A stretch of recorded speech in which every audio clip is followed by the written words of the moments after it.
Ah.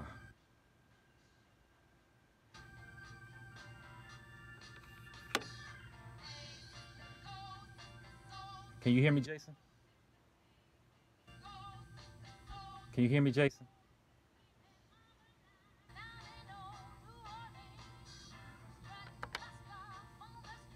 Can you hear me, Jason?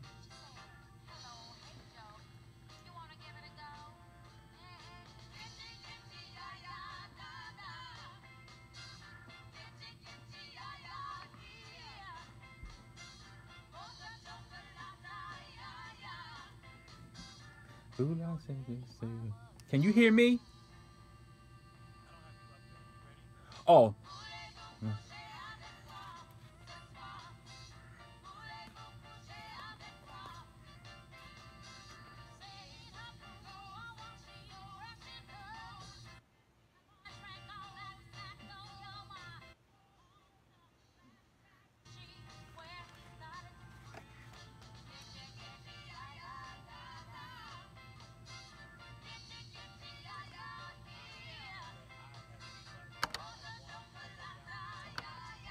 Okay, got it.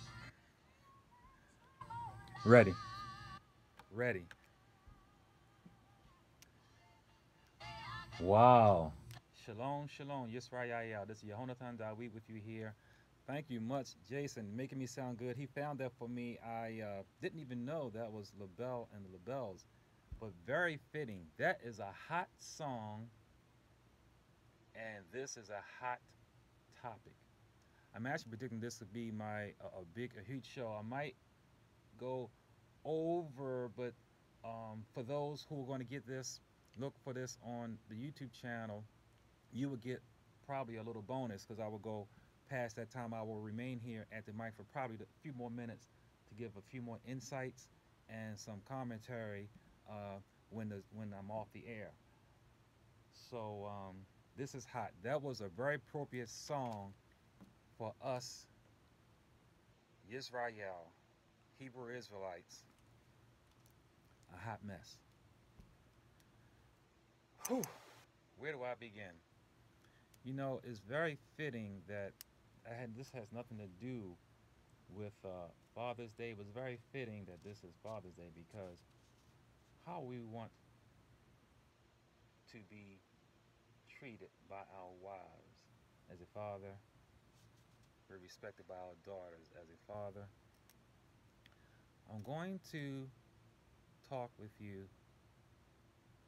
about how we have broken our covenant relationship with Yahweh. And it's sad. Get your Bibles out, blow the dust off of it, and turn to Ezekiel 23. And it's very fitting that the Most High chose Ezekiel to give this message in this way because of all the prophets, he was the most demonstrative. He did not just walk up and down and give the word and preach.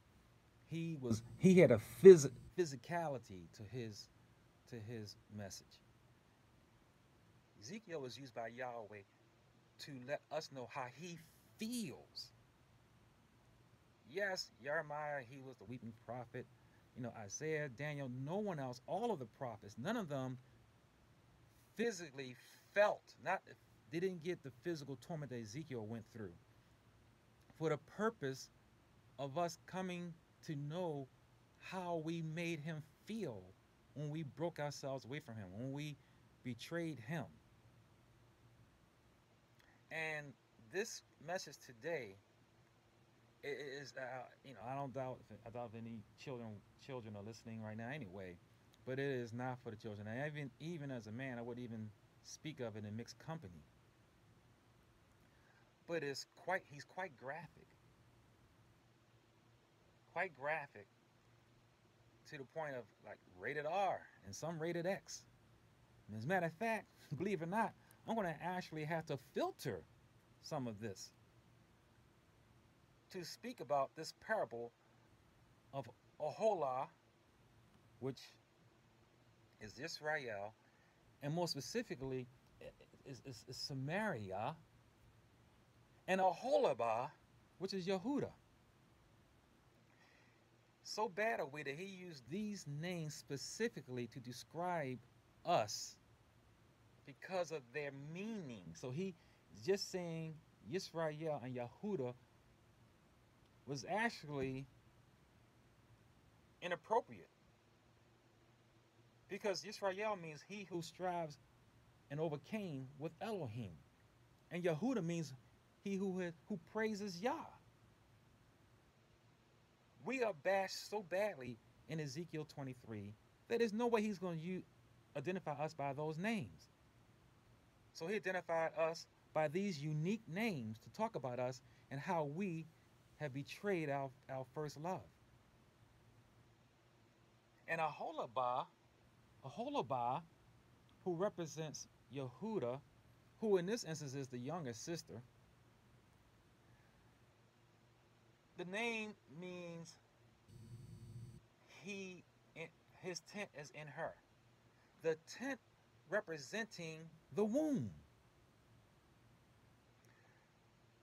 We talked about how important the wife is and how she holds down that tent. We build a tent, but without the wife, one of her symbols is being a tent peg to hold that home down.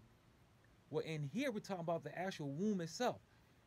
Yahweh is the seed master. He has always, from the time we broke the covenant with him, watched the seed.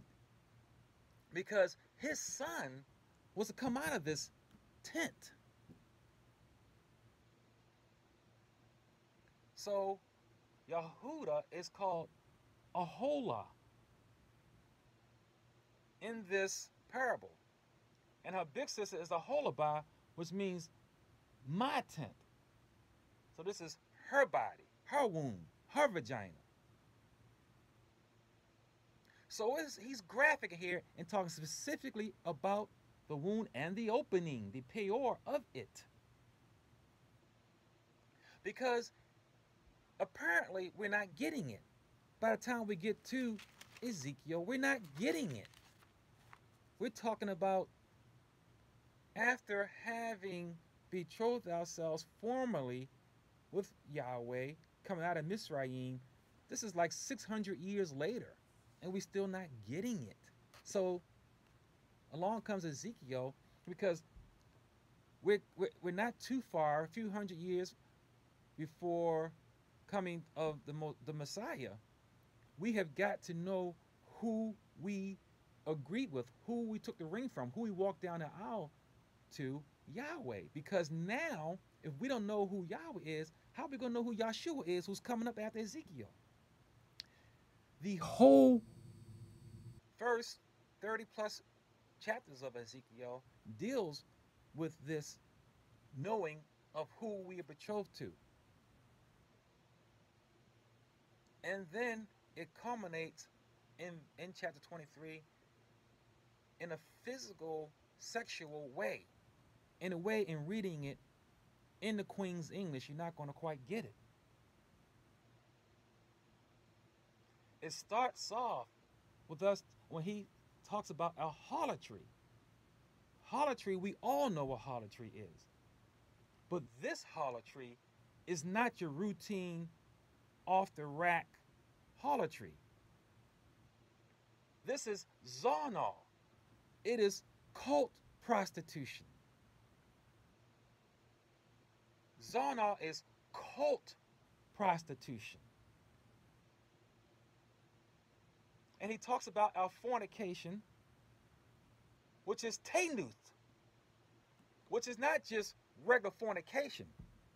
When you get a young man and a young woman supposed to be going out to the movies, they're going in the back seat, and they're having tanuth, what they're doing is, this is idolatrous fornication. I liken this to our young Israelite daughters being in love with Justin Bieber, say for instance. Someone who doesn't look like them, who would never even regard them, who is on record as having used young black girls and then talked about them and defamed them and laughed at them. So this kind of fornication, tenut, is idolatrous fornication. Where it's not, where in other words, where another Hebrew young man asking, letting him know that he has interest in this young woman, she wouldn't take.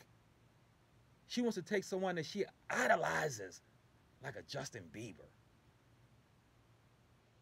And what did our stupid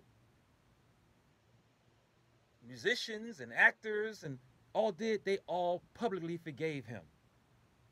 All the ones you idolized that look like you publicly forgave him and supported him.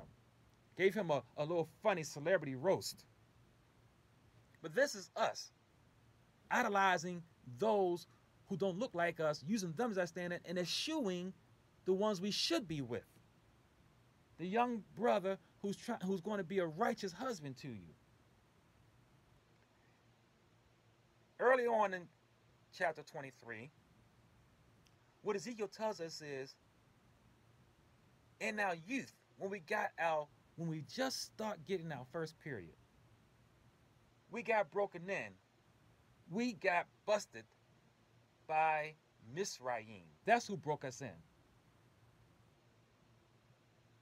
Misraim broke us in and fell upon our breast and our bosom, but it's not just that. Breast is shad and teats is dad. Yes. In Hebrew, dad is the nipple. And what's unique about the nipple is that the nipple is the seat of love. Though he says, you made me trust while on my mother's breast. The baby falls in love with his mother while he's suckling. And he looks at her and she looks at him. And the teats are used to nourish the baby and to bring the baby up. It is the seat of love. And while we just got our little breast tats and our little nipples, we got broken in by Misraim. And they was not gentle with it, but ravished it harshly. Read it. I'm not going to sit here and read 50 verses of Ezekiel 23 to you. I'm not going to do that. I told you where it is, and you're going to read it, but you're going to read it now with more understanding. The house of bondage was hard pressed against you. They ravished those brand new breasts and ripping at those nipples. They didn't even treat us nicely. Then after we got the experience with Misraim, we moved up. Now we're more full, we're developed, we got our curves, we're doing good. Now we're going after many lovers. The Assyrians, the Babylonians, Chaldeans, all kinds of men. Both sisters, hand in hand, skipping along. What they did was, they looked at the TV shows of these men, looked at their movies, played their music, saw how beautiful they look with their turbans and their silk and their red dress and purple clothing, how strong and stately they looked in their Mercedes Benzes. And they lusted after them. And not just regular lust. We got to tell you what these words are. This lust that we showed towards these men, and we went after the finest of the men, because now we were in our peak. We went after the best of these non-Hebrew men. In Agab. That means we breathed after them. This is not just lust. This is an inordinate passion. Inordinate is an inappropriate amount. Is an overflowing of lust. Based on what we saw in our eyes of these people who hate Yahweh. Agab. And what did we do? Now, Ezekiel says committed. Well, actually, the KJV says committed. But it's Nathan. We granted them permission. We employed them. We paid them to do us. Yes. Just like the slavery, the Western world slavery, was unheard of before in the history of mankind. A slavery that didn't just slave the body, but the mind, the soul, and our history. It was a unique, unheard of kind of slavery where it took your history, it took your spirit, your soul, to where you're on a canvas and you're waking up and don't even know who you are, where you came from. They say your history started when they found you. This is the same kind of Natan, or no, same kind of idolatry and harlotry that we have shown. It's a new kind where the whore pays the man. That's unheard of. Just like this is why we have been received the unheard of slavery, because we have, Yahweh says in another place that hey, if we just got money for it, if we had just gotten money for it, we went into L-Dip and paid them. Nothing. To do what to us? To tane us. Verse 7 of 23 says, defile is tane. It's not just to be unclean, it's to be sexually, ceremonially unclean. Not just regular routine dirty. Because when you have sex with your wife, you're unclean. Afterwards, you can't, you're not supposed to, on Shabbat, be intimate with your wife and then go rolling up into the bed of Yah. You're unclean. So this is not that kind of unclean. Tame is ritually, ceremonial unclean. That we paid these men, and I say men, plural, because read the record, it was gangbanging. It wasn't even one at a time. Both sisters got together and had a room full of them, lining them up. This is pornographic. I hope you ain't got no children there or weak women. This is us. Oholah, Oholabah. You would always brag about how you were kings and you were this. No, Oholah, Oholabah. We could have stopped at the Oho. Oho.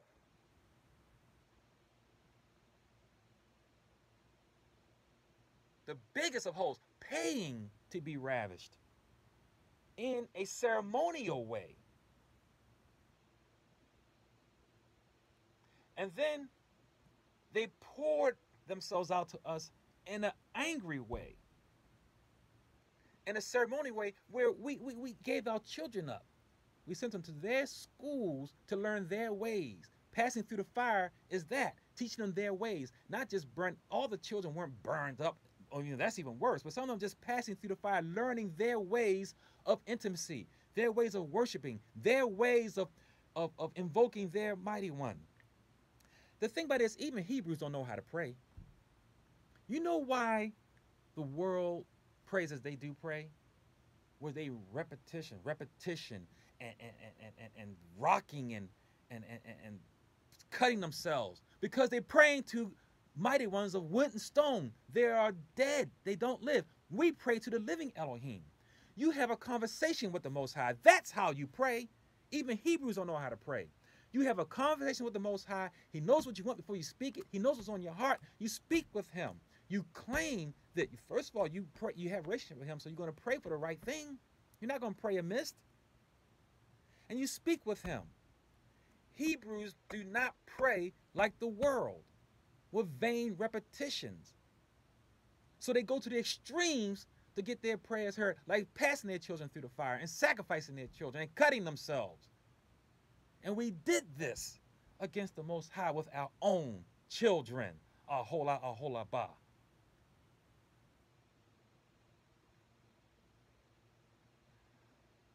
Uncovered. How did we get them? We advertised.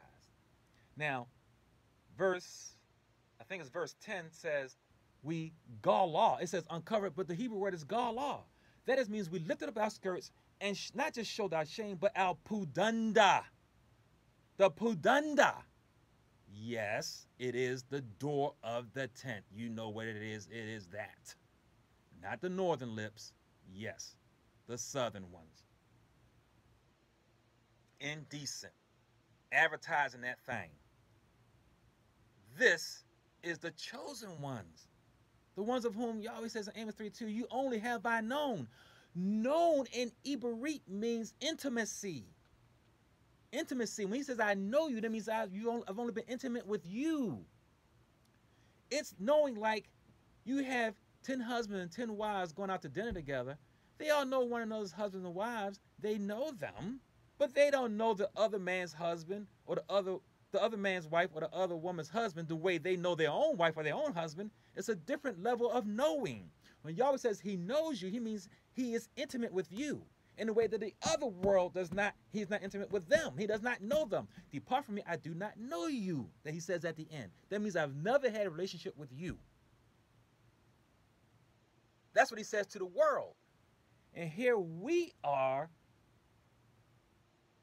Gala, showing Al Padunda to be intimate with the world. And that is our problem. We want to be received by this world. We want to be liked by them. Damn them. To hell with them. The more of them that like you, the worse off you must be relating with the Most High. Because what they did, he says later about the corruption, we've corrupted ourselves. This means in doing this, we have been ruined, destroyed, decayed, to the point where something is ruined, that means you can't recover it. It cannot be restored. We have been ruined. We have allowed ourselves, we paid them to ruin us, to spoil us. Don't say you spoil your children and you spoil them rotten. Don't say that. Don't say that. That is shatech. You don't shatech your children. You don't spoil them rotten. You teach them to conduct themselves like the people of, like you, the person of the book, that you have a relationship with the Most High, only Him. But we went after Chaldeans. We loved the way they looked, the way they dressed. We loved the Babylonians who came upon us, which means they didn't just come in, we didn't just come into the door of our tent nicely, and they came and ravished the tent. They just broke it down. They fell upon it. They attacked us. When we lifted up our skirts and showed them that thing, they pounced them. They jumped into it, Ezekiel says. Kicked it down, jumped all up in it. This is in the book. This is not me, Yahonathan Dawid. This is in the book. This is you. This is me. This is us. Talking about we black and we proud. And what did we do? Ezekiel says in verse 17 of this chapter, we Yachach.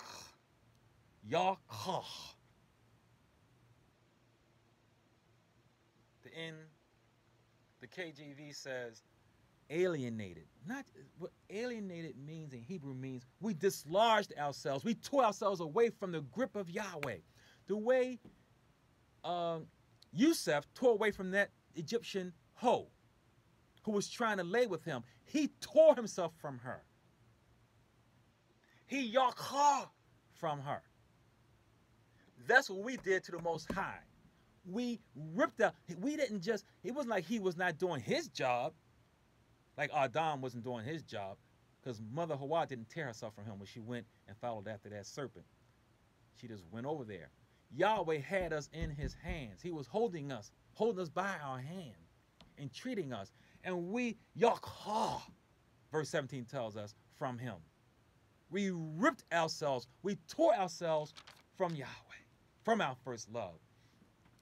One of the things I did when I got married to my beloved, my betrothed, who, praise Yah, publicly accepted Yahweh Shua in baptism last Sunday with my daughter. One of the things she did was say, you're not staying in Baltimore. I was born and raised in Baltimore. And I don't think there's a corner in a city where I can go to where there's not any kind of bad history with me in one way or another. And she said, you're not staying here in Baltimore. I only go to Baltimore for business and worship. I don't hang around in there, hang out in there. Why? One of the things that Yisrael did, that Ezekiel tells us, is that we kept Zakar, waxing longly in memory of our days of youth when we first got broken in by Misraim. We continue to play in our mind, replay in our minds how he broke us in and got us started on this idolatry. Zakar, he tells us that in verse 19. Oh, no, and not getting married, all we wanted to do was be a paramour. We couldn't even, they didn't marry us, just be a concubine, a paramour. It gets worse. As bad as all that was, not done. You get to Ezekiel 23, verse 20, he gets as raw as you can get. And I'm going to have to even filter some. Basar. Basar is what we lusted after, the penis. All of these men's penises. All of them. And he keeps talking about all of them, all of them, all of them. Throughout, you read, there's 49 verses in here. Going after all of them. Going after that. And guess what these penises are like? They are like donkeys. It says right there. A donkey. The he-ass. The donkeys. These men, I don't even have time to go into the background of these men and their genealogies and their history and their forefathers. These are not just regular men. Oh, these are your stud muffins. These men are demonic. Penises as huge as donkeys. I don't have time to go into these men and their background. And their issue, their zernah, is as the flow, this issue is like a horse. It's not like a regular man's issue. It is so voluminous, it is as much semen spewing out as a horse. Interestingly enough, the sisum, which is the horse, is also called swallow. Swallow. And swift. He's a swift swallow. That's how much jizz he's got coming out of our, this is us. The regular man is not enough. We need the one with the big schlong. Jizzing like a horse. In our zamwa, we craftily orchestrated this. We sent out text messages for booty calls on this. He talks about this throughout here. Well, we send messengers out to go get them. We sent out text messages. We made booty calls. Come get this thing. Lusting after that big donkey thing. Should this be on late at night? This program, this show here, 10 o'clock in the morning on a Sunday? Yes, because y'all getting ready to go to church. And this is what you're doing in church. This is idolatry. You do not have no history with these people. You ran after it. So I got to do another part to this. To really explain to you how we got to where we are. The tail on the butt end, the poop end of everything. Because of doing this. You was not converted to Christianity. You were enslaved by it. Get off that horse. And what did they, all these people, you should see all these men, Pekah, Shoah, Koah, all with these big donkey, coming after us furiously, he says in verse 29. But that's Kamar, with heat, rage, anger, hot displeasure, poison, venom, burning, fever, indignation, wrath. Sexually transmitted diseases came out of this. That's what the venom and burning and fever comes from. The Kamar. It just says furiously in your King James Version. They do not like us. They just want your seat. They want your right, the right to the kingdom. And you're trying to be liked by them, giving up the booty to get them to like you. They still going to take the booty and ravish it in fury, in heat and hot displeasure, not to be entreated by you, not to marry you. And as my man closes out, those I'm going to have this uploaded hopefully tomorrow, and you can hear the rest of this on the YouTube channel. So I told y'all for my man, he's going to close out this segment, and I'm going to continue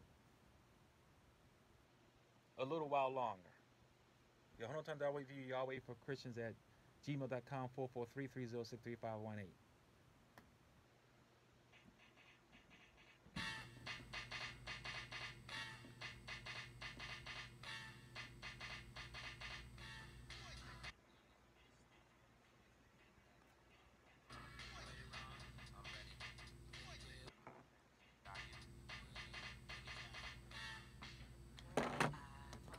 Telling you. Ow. Serious. Ow. Yeah, y'all dabbers, y'all dance to that. We were on the floor dancing to that. And every woman out there on the dance floor saying, yeah, they were poison.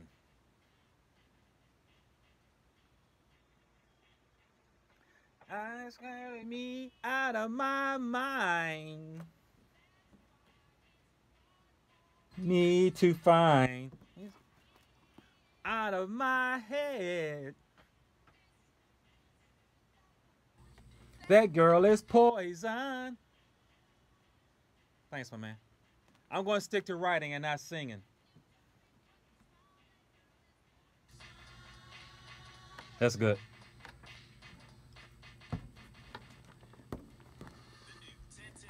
Yet she multiplied her harlotry and calling to remembrance the days of her youth, when she had played the harlot in the land of Egypt.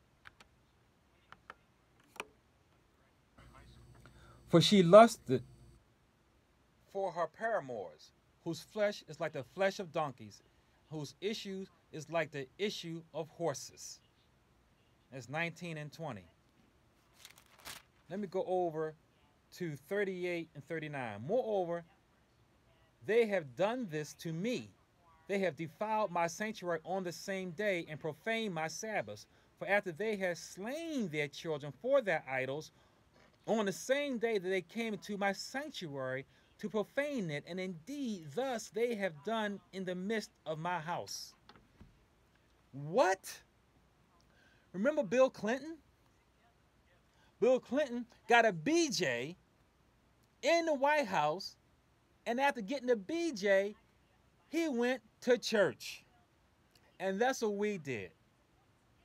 We giving out BJs, giving out from the rooter to the tutor, and then went to the temple to worship. As a matter of fact, a lot of these rituals was done in the Bay of Yah. We actually went into the temple to have these illicit sex.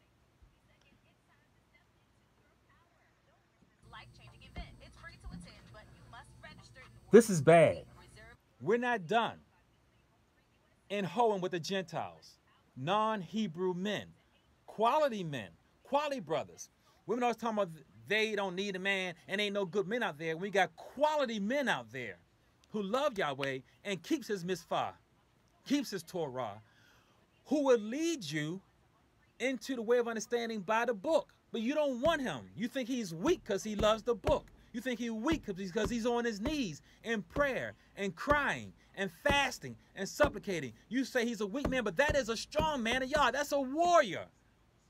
Prayer is war. Him singing in the Torah is war. He's a warrior, and you don't want him. You want the goyim. You want the goyim in your abomination. And this abomination is not what abomination means in here, is that it is mixing and mingling. Mixing and mingling. From the beginning, Yahweh says, do not do this. He does not want us to mix and mingle. He is the seed master.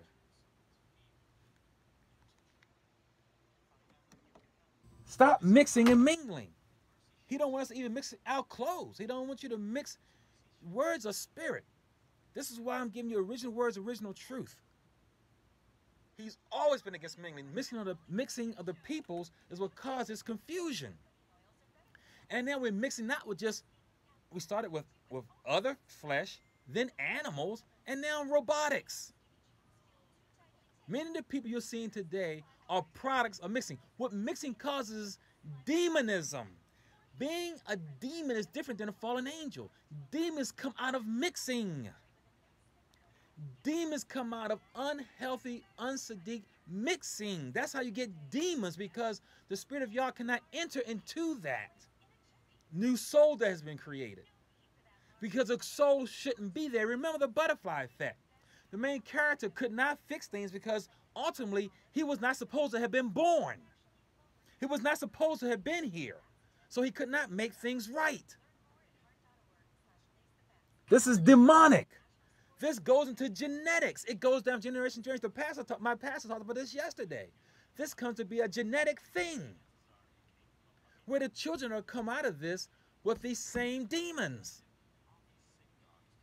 Now what happened? Now we old and our titties are hanging down to our knees, and we're all bagged. We got stretch marks. We got our hair. We're bald headed. We're cursed. We are balak, old, worn out, in verse 43. Ezekiel says in verse 43, we are balak, and we still haven't learned. And now we're going after the Sabians. The Sabians are not as refined as the Syrians and the others we had before us when we were in our heyday. When our titties were bouncing around and we had the tight stomach and the nice hips. Now we're only good enough for the Sabians. These are raw, rough fellows. Even though their name means like wine bibber, but these are heavy drinkers. They're drunkards. They're like the old sailors off the ship who just come looking for any tawdry thing. I was in the Marine Corps, and we had a thing where when you get drunk, it was always more men than women. So everybody wasn't going to go home and get none. Everybody wasn't going to get the booty. So what you do is you got to get whatever you can get. And these women that were left were so bad, that's why they were left. So you got to get drunk to even make yourself even go into them. So we have a thing where, oh, that's a 7-beer woman. That's a 9-beer woman. That's a 12-beer woman. You mean you got to, this woman's so bad, you need 12 beers to even think about laying with her. That's what it meant. Let the record reflect, I've never done that. And I'll say that looking right into the camera.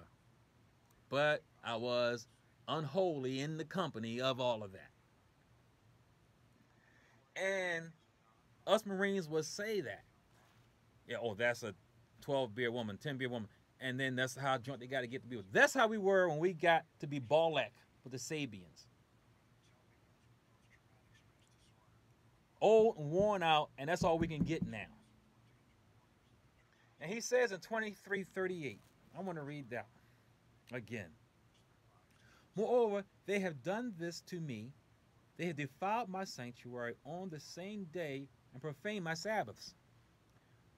Doing this brazenly. We made up the couch, made everything beautiful and wonderful, made the house nice, and they kicked it down and ravished us after being drunk. Remember Eartha Kitt and Eddie Murphy?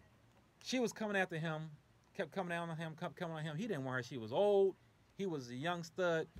And Eartha Kitt used to be a beautiful woman, but at this time she was old and she was Balak. Finally, he gave in and said, okay, I'll go ahead and we'll do this thing.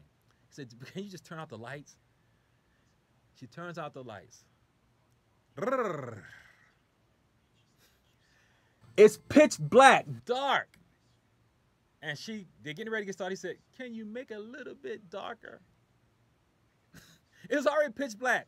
He so much didn't want to touch that thing. He said, make it even darker. That's us. Ezekiel gave this message as no other prophet could, because he wanted us to know what Yahweh was feeling when we did this to him. Would you want a Father's Day card from your daughter today if you were divorced from your wife? Like I got a card from my daughter today. I'm no longer with her mother.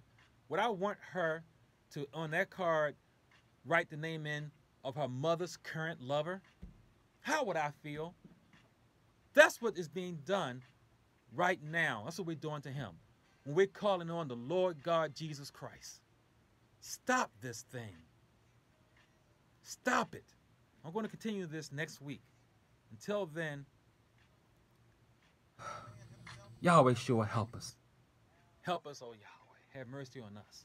Have patience with us. Continue with us. Do not leave us nor utterly forsake us. Help us to Shema, to receive your Son, the only begotten of you, Yahweh Shua, as the way, the truth, and the light. Hallelujah.